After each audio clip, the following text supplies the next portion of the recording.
All right, welcome back to Nadlin Forum Podcast Daily, everyone. It's Ruby here with Leor riding shotgun. We've got a massive topic for you today. Inflation's hit 3% in September, which is like finally a number that's not making investors and mortgage folks clutch their pearls. Leor, I know you were watching those CPI numbers almost as closely as the last episode's AI chatbot stats. But get this. The headline CPI, so the big inflation number, rose 0.3% for the month and 3% year over year. That's just under what all the clever economists were forecasting. Yeah, and even core inflation, which is, they remove food and energy because those are unpredictable. Core rose just 0.2% for the month, 3% year over year. That's important since last couple of months, core was running a little hot. 0.3% in July and August? So now it really cooled off. Markets love it, but it's not mission accomplished. I mean, shelter and food are still sticky. Exactly. It's sort of like, okay, no more surprises to the upside, everyone exhale. I was looking at the food and energy categories. Gasoline jumped 4.1%, which is wild. And eggs are still not what I'd call student budget friendly, by the way. Speaking of, I have to interrupt with a quick story. Last year, I remember living in Sydney, right? I just wanted a little sushi after uni, and suddenly the salmon rolls doubled in price. I stared at the menu like, is this in US dollars or what happened?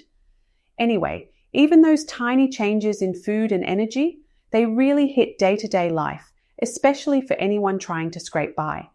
Yeah, you feel it every time you fill up the tank or buy groceries. That's for sure. Over the year, food's up 3.1%. Stuff like meat, eggs, and drinks, those are pacing above 5%, so you see it on the receipt. But then gasoline, interesting, is actually down a little year over year. Energy, overall, moved up just 2.8%. And shelter only up 0.2% for September. Used cars, a big culprit last year, are now dropping, down 0.4%. That's a real shift. Yeah, it's like all the big problem children, used cars, rent, even energy, aren't causing massive drama right now. But you still have to watch out for those sneaky categories. So, Leor, you ready to talk about what this means for all the investors getting itchy fingers? Absolutely, Ruby. So the minute those CPI numbers hit, stocks went up, bond yields dropped, and suddenly everyone's chatting about Fed rate cuts. It's like the pause button on panic got hit. For investors, when bond yields drop, usually mortgage rates start to ease too, at least in the short term. That makes lenders and borrowers a bit more optimistic, and you see that in trading volumes after CPI came out. Yeah, and it's not just, Wall Street and hedge funds. Even mortgage lenders are kind of breathing a little easier, right? Shelter costs were up only 0.2%, which is a big deal. You remember a few months ago, housing was basically the main driver of inflation. Now it's chillin'. So buyers and sellers, especially the newbies, aren't getting slammed by crazy rent hikes or insane home prices quite as much. Right. I'll tell you, when I first moved to New York in 2010, when the city was still recovering from the crash, every year rent increases were like, 8%, 10%. It was stressful. You knew it was coming and you just hoped it wasn't double digits. But now, with shelter only up 3.6% year over year and just 0.2% for September, it's not as scary.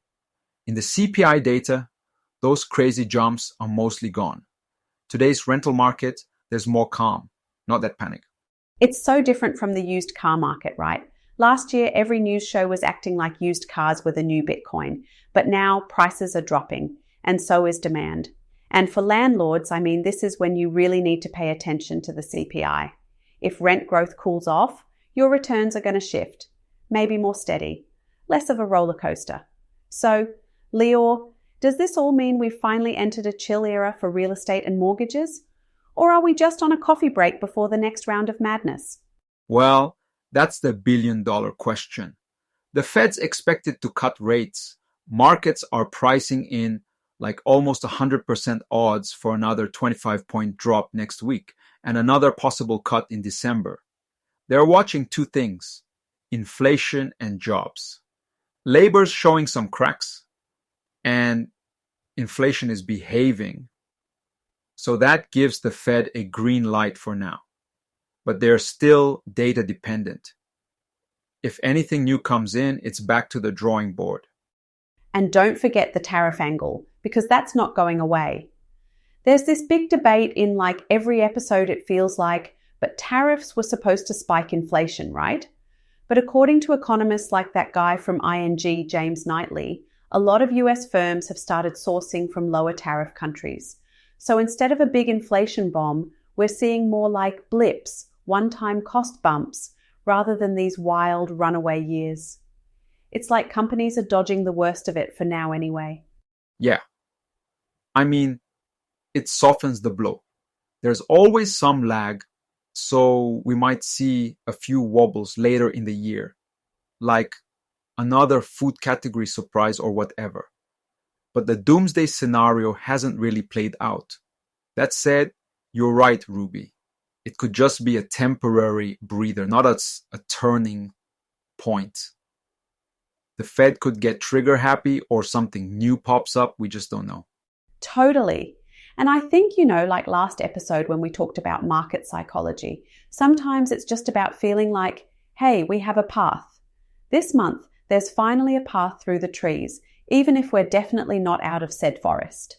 Next week's going to be a big one. So thanks for joining us on another round of Economic Whiplash. Lior, always wild chatting with you. Same, Ruby. Always a blast. And thanks to all our listeners. Make sure to tune in for more real estate rates and economic curveballs. See you soon.